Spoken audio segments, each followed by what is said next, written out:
الصلاة والسلام على أشرف الأنبياء والمرسلين.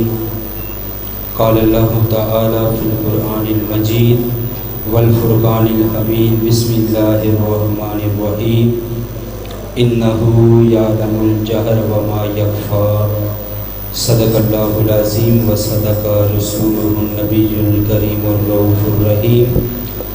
اللهم نور قلوبنا بالقرآن وزين أخلاقنا بالقرآن وأدخلنا الجنة بالقرآن ونجينا من النار بالقرآن. قال الله تعالى في شان حبيبه مخبرا وآمرا إن الله وملائكته يصلون على النبي يا أيها الذين آمنوا صلوا عليه وسلموا تسليما. الصلاة والسلام عليك يا سيدي يا رسول الله وعلى آلك وأصحابك يا سيدي يا حبيب الله. الصلاة والسلام عليك يا سيدي يا نبي الله وعلى آلك وأصحابك يا سيدي يا نور الله.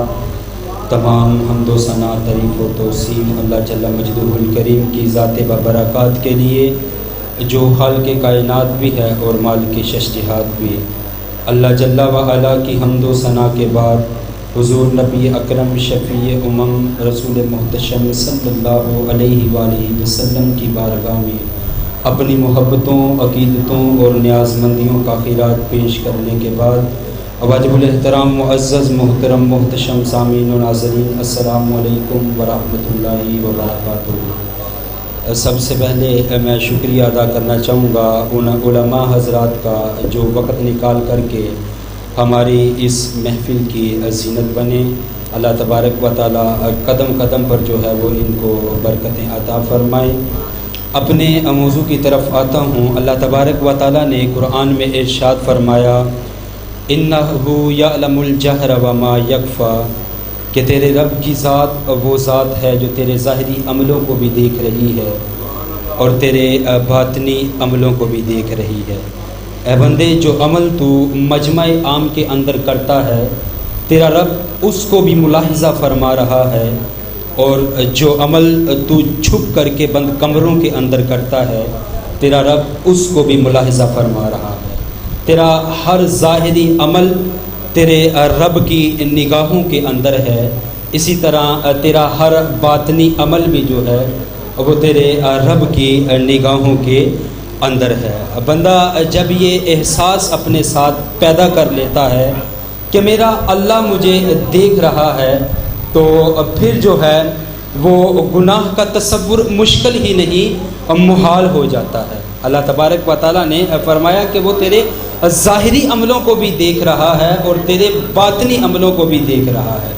یہ عقیدہ اگر آج سمجھ میں آ جائے تو پھر یہ جو گناہوں بھری زندگی ہم بسر کرتے ہیں یہ زندگی پھر ہم بسر نہ کریں، بلکہ یہ گناہوں بھری زندگی جو ہے وہ نیکیوں بھری زندگی بن جائے گی اگر یہ تصور ذہن کے اندر رکھیں کہ ہمارا اللہ ہمیں دیکھ رہا ہے. آپ دیکھتے نہیں کہ کیسا ہیجان انگیز منظر تھا کہ جب ساتوں کوٹھڑیوں کے دروازے بھی مکفل کر دیے گئے اور پتھر کے بنے ہوئے سادو کے اوپر، پتھر کے بنے ہوئے بت کے اوپر موٹا کپڑا ڈال کر کے اور زلیخا یوسف کو کہتی ہیں کہ ہے طلاقہ یوسف اب تو آ جاؤ نا، اب کوئی نہیں دیکھ رہا. تو یہ عقیدہ تھا جس نے روشنی دی اور پیغمبر یوسف بولے کہ معاذ اللہ، میں اللہ کی پناہ میں آتا ہوں کہ تو اس پتھر کے بنے ہوئے سادو، پتھر کے بنے ہوئے بت جس کی آنکھیں دیکھنے سے بھی جو ہے وہ قاصر ہیں اور دیکھ بھی نہیں سکتی، اس سے بھی حیا کرتی ہے اور حیا کرتی ہوئی اس پر موٹا کھیس ڈال دیتی ہے، تو میں اپنے اس رب سے حیا کیوں نہ کروں جو 7 کوٹھڑیوں کے اندر بھی دیکھ رہا ہے. اور پھر اتنی نیکیاں اتری، اتنے انوار چھلکے کہ گناہوں کا تصور مشکل ہی نہیں محال ہو گیا. اگر اس عقیدے کو ہم سمجھ لیں، اس عقیدے کو ہم اپنی زندگی کے اندر لے کر کے آ جائیں تو پھر جو ہے بندے کی زندگی آسان ہو جاتی ہے. لیکن افسوس یہ عقیدہ جو ہے آج ہم نے صرف سننے کے لیے تو رکھا ہوا ہے لیکن من میں اتارنے کے لیے ہم نے اس عقیدے کو نہیں رکھا ہوا. اور ہم تو ویسے بھی سنی حضرات ہیں، ہمارا یہ عقیدہ ہے کہ حضور علیہ الصلاۃ والسلام بھی جو ہے اپنی قبر مبارک کے اندر جو ہے وہ پوری کائنات کو ملاحظہ فرما رہے ہیں۔ اور میں یہ عرض کرتا چلوں کہ یہ عقیدہ اگر ہم نے مناظرے کے لیے نہیں رکھا ہوا، یہ عقیدہ اگر ہم نے لڑائی جھگڑے کے لیے نہیں رکھا ہوا، یہ عقیدہ اگر ہم نے اپنے من میں چراغاں روشن کرنے کے لیے رکھا ہوا ہے، تو پھر ایک بندے کو شرم آنی چاہیے کہ اللہ اور اس کا رسول دیکھ رہا ہے، میں پھر بھی گناہ کرتا چلا جا رہا ہوں۔ اللہ اور اس کا رسول دیکھ رہا ہے مجھے، ملاحظہ فرما رہے ہیں مجھے، اور میں پھر بھی گناہ کرتا چلا جا رہا ہوں۔ آج کا باپ کہتا ہے کہ میرے گھر کی دیوار بڑی اونچی ہے، میں نے اپنے بچوں پر کنٹرول کر لیا ہے، لیکن وہ یہ نہیں دیکھتا کہ کس انداز کے اندر جو ہے آج شیطان جو ہے وہ میرے بچے کے بستر کے اندر گھسا ہوا ہے، اور پھر بچہ جو ہے وہ تنہائی کے اندر جو ہے بستر کے اندر جو گل کھلاتا ہے، اور وہ بھی کسی سے مخفی نہیں ہے۔ یہ کس وجہ سے ہے؟ وہ اس بات کو بھول گیا کہ میرا اللہ مجھے دیکھ رہا ہے۔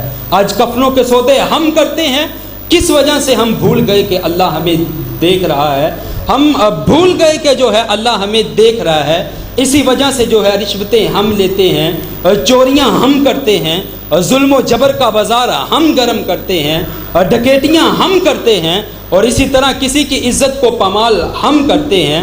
کس وجہ سے؟ اس وجہ سے کہ بندہ یہ بھول گیا ہے کہ میرا اللہ مجھے دیکھ رہا ہے۔ اگر بندہ یہ بات اپنے ذہن کے اندر رکھے کہ ہاں میرا اللہ مجھے دیکھ رہا ہے، تو پھر گناہ کا تصور مشکل ہی نہیں، محال ہو جاتا ہے۔ امام یافی علی رحمہ نے روض الریاحین کے اندر اس واقعے کو بڑے خوبصورت انداز کے اندر نقل فرمایا ہے۔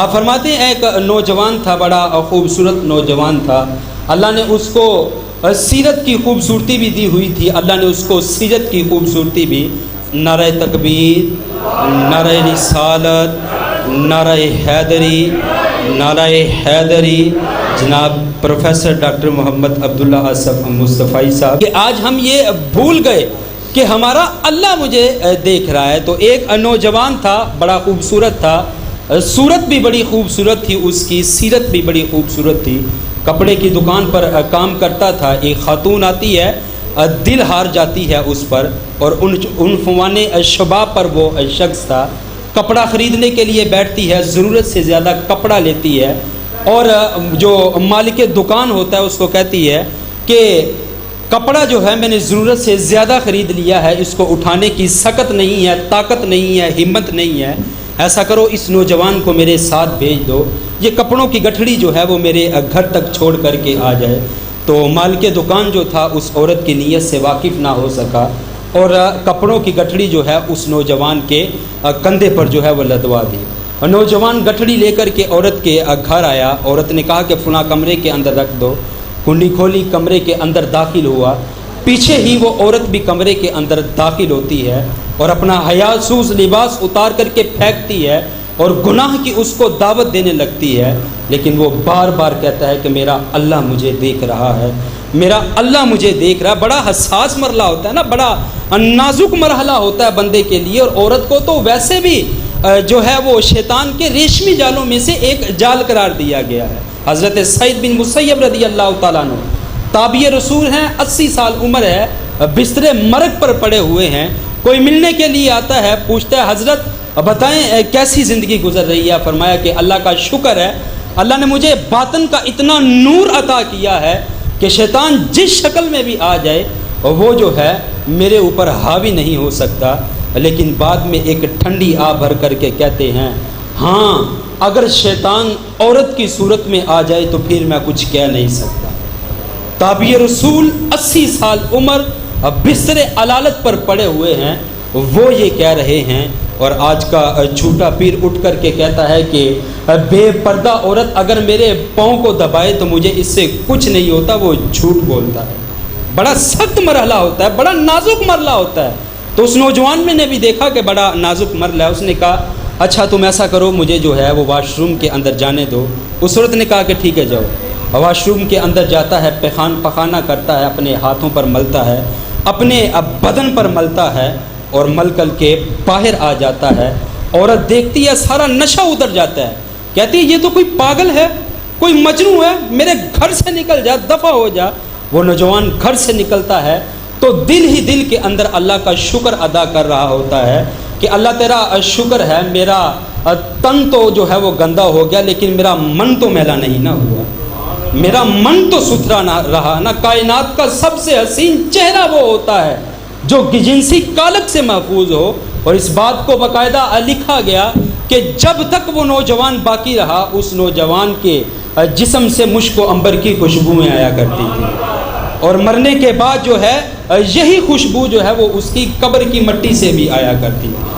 تو آج اس چیز کو ہمیں بھی سمجھنے کی ضرورت ہے کہ ہمارا اللہ ہمیں دیکھ رہا ہے، ہم اپنی زندگی کے اندر آسانیاں چاہتے ہیں تو یہ عقیدہ، یہ روشنی ہمیں اپنے دل کی ایک ایک پرت پر لکھنی ہوگی کہ میرا اللہ مجھے دیکھ رہا ہے، جو کہا جو سنا اللہ اس کو اپنی بارگاہ کے اندر مستجاب فرمائے۔ وما علیہ الا البلاغ المبین۔